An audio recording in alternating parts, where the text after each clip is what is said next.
It's astonishing. All this is only 20 or 30 minutes from the heart of San Francisco. Not a human habitation in sight anywhere. I've been living out here for some months to write and to absorb an atmosphere that is different from the city, to try and find out what is the essential difference between the world of nature and the world of man. Because there's an obvious difference, like the difference of artistic styles. No one, for example, would confuse a painting by Leonardo with a painting by Picasso, or music by Bach with music by Shostakovich. And in the same way, there seems to be a complete difference of style between the things that human beings do and the things that nature does, even though human beings are themselves part of nature. On the one hand, nature is wiggly. Everything wiggles. The outlines of the hills, the shapes of the trees, the way the wind brushes the grass, the clouds, the tracks of streams. It all wiggles. And for some reason or other, we find wiggly things very difficult to keep track of. And you know, we say to people, keep still so that I can see you. Keep still for the camera. And we say, well, let's get things straightened out. Let's get this ironed out. Let's get it all squared away. And then somehow we think we understand things when we have translated them into terms of straight lines and squares. Maybe that's why they call rather rigid people squares. But it doesn't fit nature. You know, wherever human beings have been around and done their thing, you find rectangles. We live in boxes.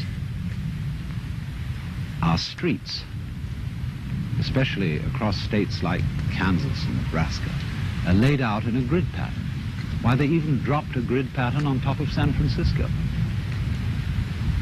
with all those hills so that cars run away. Because it seems that the human being really has a very simple kind of mind. And all this wiggliness is too complicated. I don't think it really is complicated.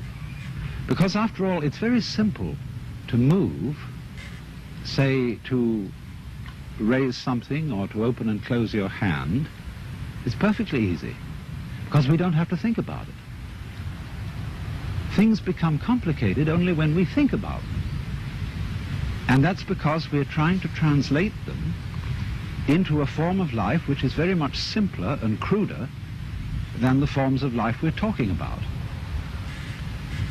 A triangle is very much simpler and cruder than a mountain, even though you may represent a mountain with a triangle. Human beings are just as wiggly as nature, and our brains are an incredible mess of wiggles. And that's the part of ourselves that we understand least of all. I'm afraid the problem is partly due to Mr. Euclid, who invented geometry, because he didn't really measure the Earth. He measured and gave us ideas about the very simple forms in his own mind. And perhaps we should come to the conclusion that he really had a rather weak intellect. Because sometimes when I'm in the middle of all this, I feel as if I were in the middle of an amazing brain. In other words, the brain is a network of interconnected neurons.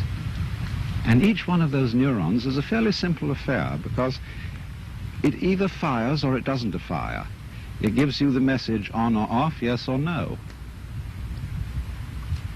But what we call things, the plants, birds, trees, are far more complicated than a neuron, and there are billions of them. And they are all living together in a network. Just as there is an interdependence of flowers and bees, where there are no flowers, there are no bees, and where there are no bees, there are no flowers. They're really one organism. And so in the same way, everything in nature depends on everything else. So it's interconnected.